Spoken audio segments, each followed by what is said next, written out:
It seems like you get a death sentence in the Western world if you dare to criticise aspects of the Islamic faith. In Sweden, this man, who admittedly took things to the absolute extreme in a bid to make his feelings known, regularly burnt copies of the Quran.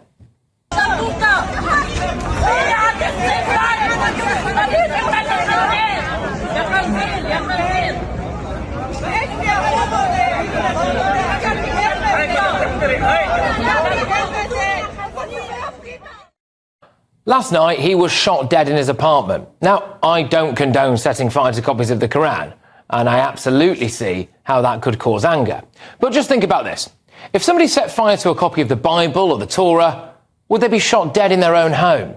I suspect not. In France, teacher Samuel Paty was falsely accused of showing obscene pictures of the Prophet Muhammad to school children. That was a lie. A girl who wasn't even in his class at the time made it up. He was beheaded in the street by an Islamist. Before that, we had Charlie Hebdo, didn't we? They ran a cartoon of the Prophet Muhammad on their front cover. Then this happened.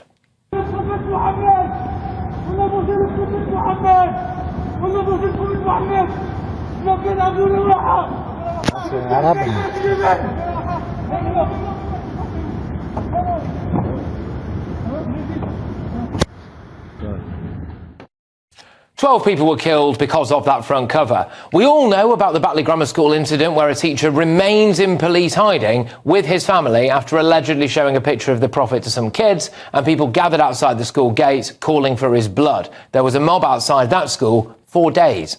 The incident from Monday, 22nd of March, must also be investigated from a criminal perspective, given that it was a clear attempt to stir up religious hatred. We also use this opportunity to call upon the entire British Muslim community to review the materials being taught in their children's schools. Now, I do wonder if a teacher had said something that Jewish or Christian students found offensive, or made a joke about one of the Hindu gods, whether they'd have received death threats and been forced into hiding for the rest of their lives. And then there was the autistic child who accidentally scuffed a copy of the Quran at school. He also received death threats, and his mum had to go to the local Islamic centre and beg for forgiveness. I've had to call the police. He has received death threats. He has received threats that he will be beaten up if he goes back to school. He's absolutely petrified. But I don't want anybody to be prosecuted. Yet again, I'll ask, if a copy of the Bible had been scuffed, would we have seen the parents of a hypothetical Muslim child forced into a church to beg for their child's life? I doubt it. It does appear to be a potential death sentence if you do something, even accidentally, that offends certain elements of the Muslim community. I wonder whether that's why this is allowed.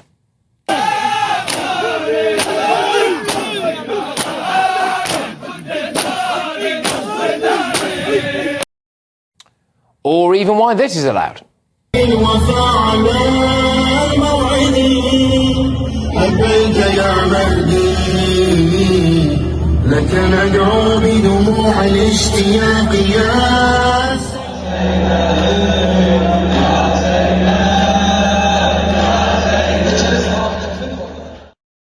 But this is not allowed. A Christian woman praying silently in her own head outside an abortion clinic.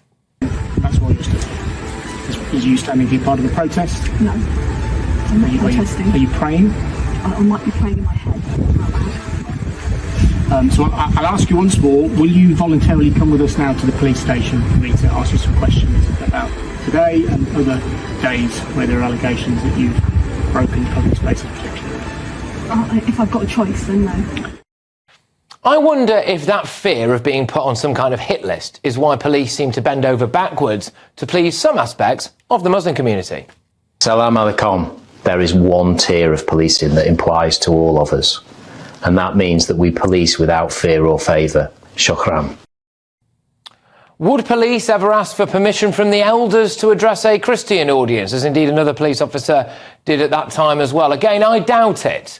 And if a group of Jewish people attacked a police station, or even, let's just say, a group of football fans, would you not expect the police to come out and deal with them with force? Well, over to Rochdale now. We saw you. We know you're in there. Come out. Explain yourself. Why has only one officer been suspended? What about the rest of them? I don't think the particular community in that clip got in much trouble. Why not? Look, I don't think anyone should go out and set fire to a copy of the Quran or needlessly offend Muslims or be Islamophobic. But what I am saying is there appears to be only one religion in Europe where you might be shot, stabbed or beheaded if you cause offence to some of its followers.